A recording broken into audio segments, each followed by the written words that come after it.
Bachira launches at him with quick speed, eager to show off his footwork. But just as he is about to show his flair, the bell goes off, and Jinpachi Ego speaks through the microphone. We've finished compiling the test results from the last 3 days. So, hurry back to your rooms and have a look at your new rankings. The screen opens brightly and Ego speaks again. Are you enjoying your lives at Blue Lock? Raichi claps back with slanders as he complains about the hospitality. But Ego is no pussy when he spat back. Shitty football calls for a shitty environment, dickhead. The comments tick off Raichi, but he rails it in as Ego continues. Let's talk about Blue Lock. This facility has 5 different areas, and we have 25 teams going right from B to Z. But each area has a different living condition. They have better equipment, better beds, better food, better entertainment, a better life. But you guys are the lowest of the low. Your area has players between 265 and 275. You guys are the shittest players in the facility. You are dead bottom. I don't even know if you'll survive. To be honest, you're just here for numbers. But don't worry, if you truly aim for such a lifestyle, keep pushing, and the higher ranked you are, the better you will live. You will be kings. This is what it means to be in Blue Lock. Let the first selection begin. As they all stood in the training facility, they all began to play rock, paper, scissors to claim the striker spot, till Isagi suddenly stomped from out of nowhere and grabbed one of their soldiers. "I'm the striker," he bellowed. Kunigami swung around. "Says who?" he spat back. "I'm clearly the best here." "Well, your ranking says otherwise," he shot back when Raichi and the others began to snicker. He clenched his fist tight. He remembered the words Ego said, the lowest of the low. And now his own teammates were taking the piss out of him. He wanted to slump them, but he calmed down quickly. "Okay, I'll play. We'll do it fairly." Then he played again, and the one who won was Isagi. Kira sighed and kissed his teeth. "I'll play on the right. I call dibs on that side. I'm the highest ranked in this room, so I pick what I want." "That was the deal," Kira said. Ego butts in again as the rest of the team figures out their positions. He explains the rules of the game. A game of survival, a game of foundations, a game to rebuild football from the bottom. And it's not long after till all the players are gathered around in the changing rooms with the team sheet being made. And 11 aside. "Alright people," Kuon says, grabbing the room's attention. "We don't have much time to elaborate on strategy, so our only method is to send the ball to Isagi and let him do the finishing. We gotta believe in him." Everyone else responded calmly and they were ready to play. Kira, on the other hand, looked at him silently from the corner of the room. "Whose football will truly work? Even though I'm playing on the right wing, I'm still going to be leaning into the centre. I will ultimately play up top with Isagi. Teamwork or ego? I will learn the true meaning of this facility and learn from the epitome of ego right before me. Whose ego will truly work? Mine or Isagi's?" Isagi had stopped smiling now. Things were getting serious. Would this be fun, or would it be a disaster? "I am the best player in the world," Isagi thought to himself. He mentally prepared himself for the game to come. There was no doubt in his mind that he would win, but an uneasy thought itched away at his mind. Maybe it was just an eerie setting. He walked out with conviction, walking in the front of the team with his chest out, centre field, 5th stratum. But just before Isagi's team could even settle down in this new pitch, Isagi feels a pull on his heart when he feels the aura of a monster approaching. "Team X is coming," Kunigami says to them. They walk out with arrogance and pride filled on all their faces. Once again, Isagi is slammed in the face with a bunch of players that think they're the best. Yes! Yes! This is amazing! This is what I'm here for! Blue Lock, a gathering of the most deluded players in Japan. I can't wait to destroy all of them.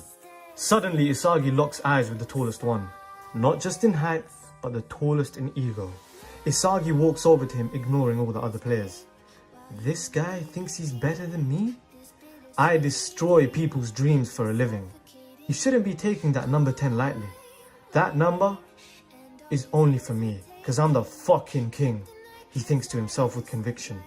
He stands right before BAROU, looking at him and locking eyes. BAROU rolls his eyes down to Isagi. "You think you're better than me?" Isagi asks with a smile and widened eyes. BAROU's vein bulges when he stares down at Isagi with eyes widened too. "Sit down, you slave. I'm the king of this field. Team V versus Team Z. Bachira starts the kickoff and the ball is sent to Kira, but he's immediately pressured by the other team. He hogs the ball for a moment, slowly using his toes to dribble up the field. His eyes are darting all over the pitch, looking for a player to pass to. He sees Bachira and ISAGI ready for the pass of the ball, but Kira passes it over to Bachira in the centre, instead who quickly backheels the ball to Raichi, who does a magnificent touch. "Oi, shithead!" ISAGI shouts from across the pitch. "Pass the ball!" But a huge grin grows on Raichi's face. "You don't get it, do you, you arrogant fucker?" he shouts to ISAGI. "To win this stupid game, you have to score more goals. Fuck the team." "If you want to play by Blue Lock's rules," Kunigami says as he dashes in to steal the ball from Raichi, "you'll have to do it with me one-on-one." Kuon is at the back screaming, but none of them listen. Chaos breaks out on the field as Raichi pulls back Kunigami, nearly starting a fight. But Team V slide in from nowhere and steal the ball. They even begin to scrap for the ball. ISAGI watches the field break into madness with a smile on his face. He wants to get in on the fun. He loves the madness. He loves the delusion. He loves the ego. Suddenly, he dashes into the warring players, but just before he reaches the ball, a king emerges from the crowd. Everyone is shook. BAROU Shoei dashes out of the crowd with a ball like a raging bull, and he locks eyes with ISAGI. "Get out of the way. I'll fucking end you." ISAGI chuckles. "I'd like to see you try." The two clash in the center of the pitch as everyone watches. BAROU's footwork is good. He's got basic skill, but he's got them mastered. ISAGI's eyes follow his feet like a bullet, and BAROU suddenly feints to the left, nearly catching ISAGI off, and he dashes to the right. But ISAGI is fast. He can keep up. Sweat drips from BAROU's forehead. He's better than expected, he thinks to himself as he watches ISAGI pressure him. But as the two battle in their own world, someone else invades. Kira comes in from out of nowhere and swipes the ball from his feet as the two look at him with eyes of rage. But Kira dashes away as he dribbles through the pitch. Bachira is on the same level as him, staying alongside him. Team V tries to defend, but it's all over the place. This is not how it should be. Everyone is all over the place. We can't play football like this. "Bachira!" he shouts. "Aye aye, captain," Bachira replies. Kira swings the ball to Bachira as it flies over the player's head. Kira expects a pass back, but Bachira quickly performs a quick roulette and then taps the ball back to Kira, who is open. With one touch, he slams the ball into the top right corner, but out of pure luck, it bounces off the crossbar and on the line and deflects out. The ball deflects on Team V's defender. He smiles, excited to dribble and score, but his ego is suddenly squashed. He hears the roaring engine of BAROU dashing through the team. Looking back at him with hungry eyes and gritted teeth, his eyes widened. Out of fear, he lobbed the ball over to Kira's head to BAROU, who collected it with a nice touch. Their defense was in shambles, but that didn't matter, because no one could believe it. From 20 meters out, BAROU slams the ball and like a rocket, it fires into the top right corner as the goalie looks at it hopelessly. He turns around with his arms outstretched and a smug look on his face. "Oi, Mr. National Star," BAROU says to Kira. "That football ain't ever gonna work against me." Kira looks at him anxiously. "And you, National Cup winner," he says to ISAGI. "You're still mid. Don't let that cup get over your head. Everyone here is supposedly the top in Blue Lock. You ain't shit." ISAGI lays with his head low. His hair covers his face, but everyone stays silent when they hear a snicker come from him. He looks up and locks eyes with BAROU. "BAROU, is that it? Is that all the king has to offer? You are shit." The tension in the room skies high, and kickoff starts once again. Bachira sends the ball to ISAGI with a smile. "Run wild," he says, noticing the look in ISAGI's eyes. He feels a shiver run down his spine as he sees the monster burst out of ISAGI. Like a bullet, he zips through the pitch with the ball completely, ignoring everyone on the pitch. His eyes are focused. ISAGI, the master of basics, the fundamentals of football, ISAGI held it in his hand. As he dashes through the field, BAROU's engine rages and dashes in his way. The two face off once again. ISAGI steps over the ball twice and tries dashing through. For a moment, he slips past BAROU with speed and agility, but BAROU is strong and with his arm he holds ISAGI back as he races next to him. The two run beside each other, keeping up with each other's pace. They are on the right wing of the pitch. Raichi and Kunigami are screaming for a pass, but Isagi has no care. The two are in a realm of their own. Isagi fakes the shot, and for a split second, BAROU looks away. But Isagi performs a beautiful skill that shocks the pitch. With a beautiful rainbow flicks, he taps the ball over BAROU's head as he's caught in Isagi's footwork with wonder. He slides past BAROU with a demon eye and reclaims the ball as BAROU tries to hunt him down. Isagi is up and close at goal, but the ball is rolling fast and he taps it to the right to get a good angle and shoot for it. But just when he taps it to the right, Kira from out of nowhere slams the ball and zips it into the top right corner. And this time, it's impossible for the goalie to save. Kira stands there as the rest of his team celebrates around him. The score is 1-1. They are now level. Isagi locks eyes with Kira with eyes of hate. Eyes that wanted to kill him. And Kira replied, "Isagi, we know each other so well. And I know you can do all this flair on the pitch, but in reality, you just never get the goal." Isagi still glared at him. "BAROU was running you down, Isagi. Your pride might say you scored that goal, but when you tapped it to the right, you were never getting that goal. You were never getting that shot on. And BAROU, your football will never beat mine. You two egotistical players stand on top the hundreds you defeated, while I stand atop the hundreds who pushed me up to the top. You two don't realize it, do you? One day, those people you stand on top of will pull you down by the leg. I was wrong. Your football just won't work against me." Henri, do you know why Isagi is such an incredible player? Look at his eyes. He doesn't even look like he's in this world, Henri replies. That's what you call the flow. This man is in a different world than us. He's purely immersed in the game. Do you think Isagi would have scored that goal? Henri asked. Well, according to my observations, no. But Henri, Isagi is a monster. He might have just got that goal by a miracle. Ego spoke again. This is the perfect test for my ideology, Henri. Kira will test the facility of Blue Lock's ideals, while Isagi destroys everything in his way with his. Which player will show whose way of football is better? But for now, Isagi needs to destroy his BAROU's dream before he can move further. Team X starts kickoff. BAROU is fuming from that comment earlier by Kira. His ego flies high, and immediately, when the ball is sent to him, he dashes through the halfway line to challenge the team. He gets past one player but is suddenly met by three. He notices something. Team Z is now an actual team. They're playing together. He tries to run through, but they close him down as one of them kicks the ball away. Kira dashed past him. I told you, that just won't work against me. A vein bulges out of BAROU's forehead. The play is sent to the other side of the pitch, and Team Z collect the ball when Kuon sends the ball up the field to Gagamaru. Kira smiles. See? This is true football. Everyone is playing together in harmony. Bachira is open and running through. He locks eyes with Gagamaru for the ball, but Kira noticed something. He looks at the striker position, but no one's there. And just when Gagamaru passes the ball to Bachira, Isagi comes from out of nowhere with a flare and intercepts the ball. Kira shouts, but Isagi pays no attention. He dashes down the left wing as the defender runs him down. He drops the shoulder and sends the defender one way as he dribbles the other. He's now in the corner of the box with numerous options.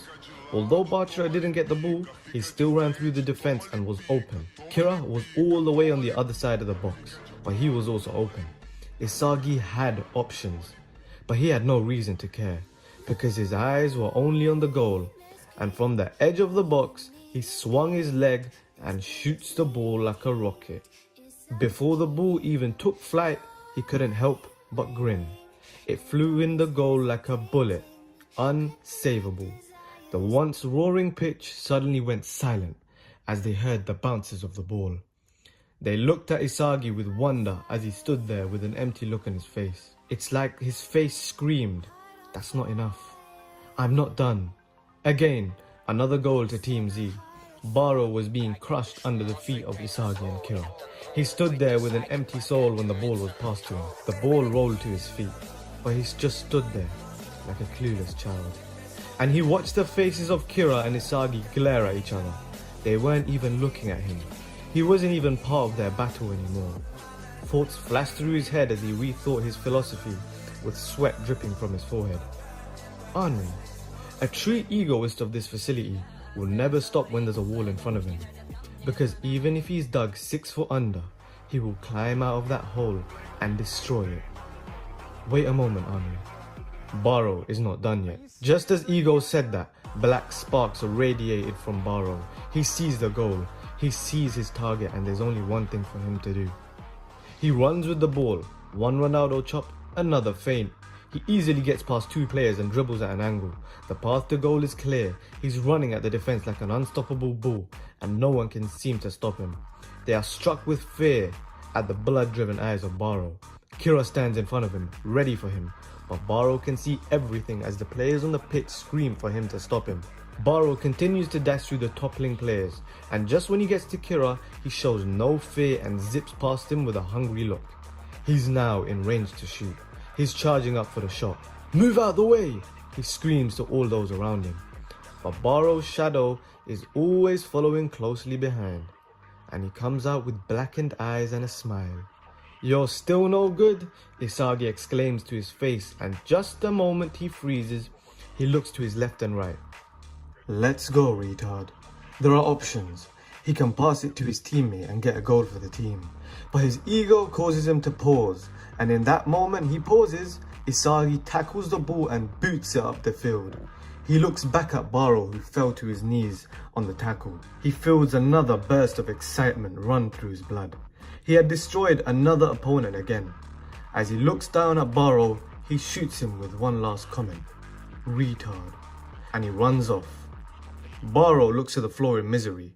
He looks back up to Isagi, walking away mercilessly. He watches him as his dream breaks away before him. His entire mindset he ever had since he was a child broke to pieces. So this is the feeling of losing. In that moment, I lost to Isagi Yuichi.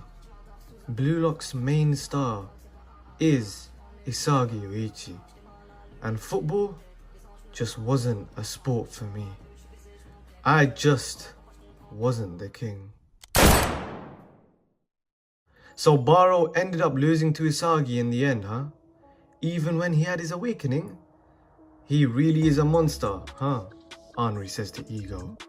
She looks over to Ego with a smirk and says, "His awakening was planned ahead, Ego." And Ego replies, "Not really. That was just his talent."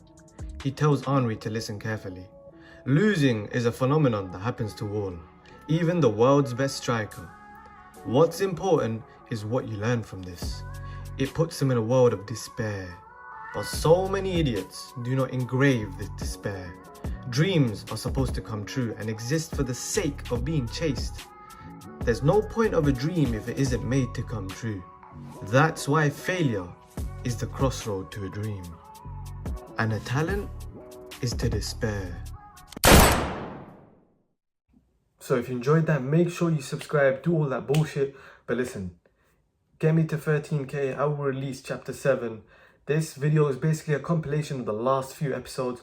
I've just put them together for new fans to watch, and maybe for some people who want to rewatch the series, I'll make an entire film of the whole thing together. But if you want the next chapter is Nagi's team versus Isagi. And I know you guys can't wait for that. We're going to have 2 geniuses, if not 3, if not 4 geniuses, erupt on the pitch. Make sure you're there to watch it. And on that note, I'll see you guys in the next video.